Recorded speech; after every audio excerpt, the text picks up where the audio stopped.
बंटवारे में चीज के लिए लड़ गए भारत पाक, सिक्का उछाल कर हुआ फैसला। आखिर किसकी खुली किस्मत, आइए आप जानकर हैरान हो जाएंगे इस वीडियो में। जी हाँ, बंटवारे के दौरान भारत पाकिस्तान के बीच रुपए पैसे से लेकर तमाम चल अचल संपत्तियों को लेकर खूब झगड़ा हुआ। जिस चीज़ को लेकर भारत पाकिस्तान के बीच सबसे ज़्यादा तू-तू-मैं हुई वो थी वायसराय की गद्दी। वायसराय के पास 12 घोड़ा गाड़ी थी। ये घोड़ा गाड़ी या बग्गी हाथ से गढ़ी सोने और चांदी से बनी थी, साथ ही तरह तरह की सजावटों से लैस थी और इन पर लाल मखमली गद्दियाँ लगी हुई थी। एक तरीके से इन घोड़ा गाड़ियों में साम्राज्यवादी सत्ता की सारी शान शौकत नजर आती थी।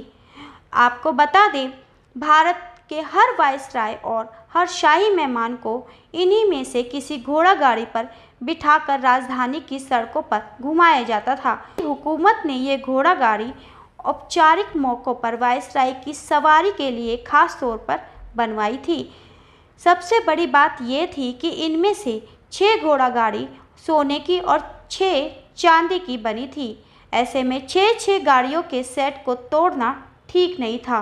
पहले तय किया गया कि भारत और पाकिस्तान में एक को सोने वाली गाड़ी दे दी जाए, दूसरे को चांदी वाली, लेकिन ये तय नहीं हो पा रहा था कि सोने वाली गाड़ी किसको मिलेगी और चांदी वाली किसके हिस्से आएगी। दोनों देश अपने लिए सोने वाली बग्गी चाहते थे, यानी घोड़ा गाड़ी चाहते थे। इसके साथ कई दिनों की तोलमोल के बाद जब कोई फैसला नहीं हो पाया तो वायसराय लॉर्ड माउंटबेटन के एडीसी लेफ्टिनेंट कमांडर पीटर होज ने सुझाव दिया कि सिक्का उछालकर सनपुतली के आधार पर इस बात का फैसला किया जाए कि कौन सी गाड़ी किसे मिलेगी।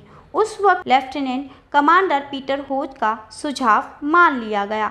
जी हाँ, माउंटबेटन के एडीसी लेफ्टिनेंट कमांडर पीटर होज ने अपनी जेब से चांदी का एक सिक्का निकाला और उसे हवा में उछाल दिया। सिक्का खनकता हुआ अस्तबल के फर्श पर आ गिरा। 3 आदमी उसे झुककर देखने लगे। मेजर गोविंद के मुंह से खुशी की चीख निकल गई। भाग्य से फैसला दिया गया और सोने की बग्गियां भारत की झोली में आई।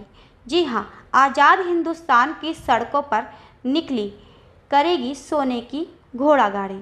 जी हाँ, इसके बाद होज ने घोड़ों के साथ सम्मान और चाबुकों, कोचवानों के जूतों और वर्दियों का भी विभाजन कर दिया कि किस गाड़ी के साथ क्या क्या सामान जाएगा।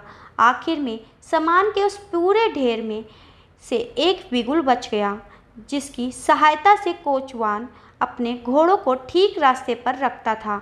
दिलचस्प बात यह भी थी कि वायसराय के 12 घोड़ा गाड़ियों में पर सिर्फ एक बिगुल ही था। वायसराय के एडीसी लेफ्टिनेंट कमांडर पीटर होज फिर सोच में पड़ गए। कुछ देर तो संयम में खड़े रहे। उन्होंने सोचा कि अगर उस बिगुल के 2 टुकड़े कर दिए जाए तो वह फिर कभी नहीं बजेगा। ऐसे में उसका निर्णय भी सिक्का उछाल कर दिया जाए। अचानक होज के दिमाग में कुछ कौन था। जी हाँ, उन्होंने मेजर याकूब खां और मेजर गोविंद सिंह से कहा, क्या आप जानते हैं कि इस बिगुल का विभाजन असंभव है। ऐसे में मेरे पास एक ही समाधान है, इसे मैं अपने पास रख लूँ। होज ने मुस्कुराकर वह बिगुल अपनी काख में दबा लिया और घुड़साल से बाहर निकल आए। मैं अर्चना सिंघल, हमारे साथ तमाम खबरों के लिए बने रहें। धन्यवाद।